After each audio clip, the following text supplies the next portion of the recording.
he is in distress, he is unhappy, he finds solace, he finds peace in salah.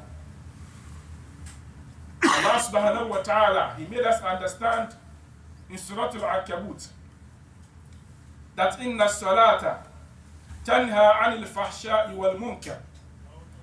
Allah subhanahu wa ta'ala said that, you see, salah is supposed to protect you or prevent you from engaging in a lot of bad deeds.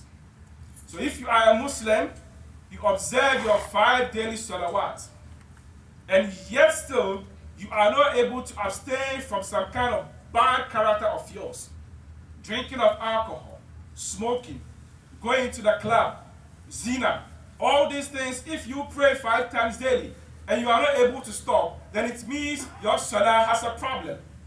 Because the salah is supposed to protect you from all these things. Therefore, a youth whose heart is inclined towards the masjid, someone who finds peace whenever he comes to the masjid. People come to the masjid for different ulterior motives. Not everybody comes to the masjid to pray. Some comes to pray, but some come with some kind of different intention. Some come because they've spotted some beautiful lady who usually comes to the masjid, so he's supposed to come every day just to see that lady. The intention is very different. But if you come to the masjid because you realize that that is something, it is your obligation as a Muslim to pray. And after praying, you're supposed to have some kind of solace, some kind of peace in the salah.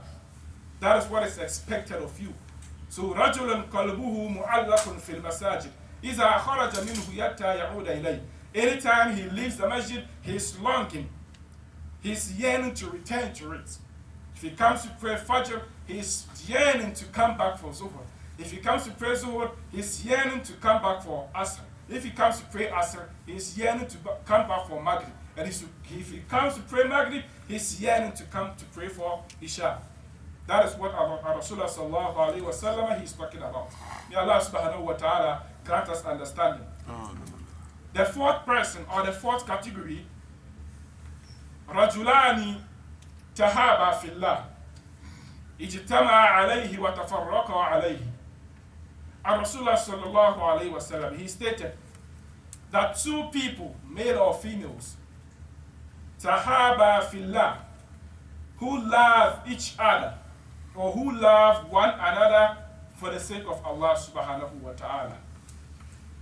اجتمع عليه وتفرقا عليه, and they come together on that basis, although they go in separation on that basis.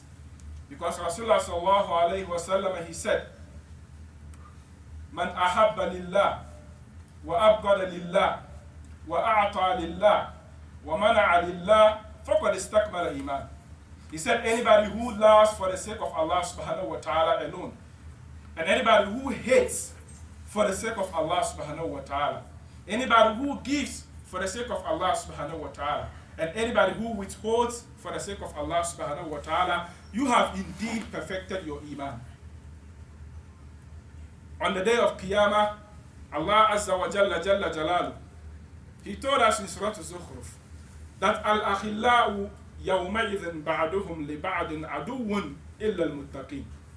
He said on the day of Qiyamah, friends are going to be enemies to each other unless those who are righteous, unless those who establish their friendship for the sake of Allah subhanahu wa ta'ala. Because on that day, people are going to regret for taking some people as friends. Allah told us in Surah Al-Furqan, وَيَوْمَ يَعَدُّ الظَّالِمُ عَلَى يَدَيْهِ يَقُولُ يَا لَيْتَنِي اتَّخَذْتُ مَعَ الرَّسُولِ سَبِيلًا يَا وَيْلَتَى لَيْتَنِي لَمْ أَتَّخِذْ فُلَانًا خَلِيلًا لَقَدْ أَضَلَّنِي عَنِ الذِّكْرِ بَعْدَ إِذْ جَاءَنِي. On that day, people are going to regret that why did I take so and so as a friend? Because that person never benefited you in any way. Because that person you took as a friend never and ever benefited you in any way. That is why Rasulullah sallallahu alayhi wa sallam, he said that al-mar'u ala dini khalili falyanzur ahadukum man yukhalil. He said a person mostly follows the ways of his friend. You know, there's this popular saying that show me your friend and I'll show your character. People normally follow the ways of their friends. فَلْيَنْظُرْ أَحَدُكُمْ مَنْ يُخَالِفُ. Therefore, each and every one of you should be mindful with those they choose as friends. Because if you don't take care, if you don't make the right choice now, on the day of Qiyamah, you're going to regret for taking someone as a friend. Because a friend is supposed to benefit you in this dunya and the akhirah. And who are those? They are those who enjoin you to do the right thing. They are those who always advise you to worship Allah. They are those who always advise you when it comes to good deeds. Not the other way around. You have a friend every single day, let's go to the club. Let's go and do that. A lot of good things. A lot of bad things, sorry. Bear in mind on the day of Qiyamah, you're not going to benefit from that person. And you're going to regret. Allah subhanahu wa ta'ala said it in the Quran. That people are going to regret for taking some people as friends. But on that day, if you established your friendship or you established your acquaintance purposely for the sake of Allah subhanahu wa ta'ala, you love someone for the sake of Allah subhanahu wa ta'ala, not because of his money, not because of its race, not because of whatever, but for the sake of Allah. On that day, both of you are going to benefit from each other. Some people will even enter Jannah because of their friends. Therefore, let's be mindful of those we select or those we take as acquaintances or as friends. May Allah subhanahu wa ta'ala grant us understanding. Brothers and sisters in Islam, the day of Qiyamah, just as I said, it's not going to be a joke. You know, although we have people who don't believe in it, but it's a fact. It's going to happen.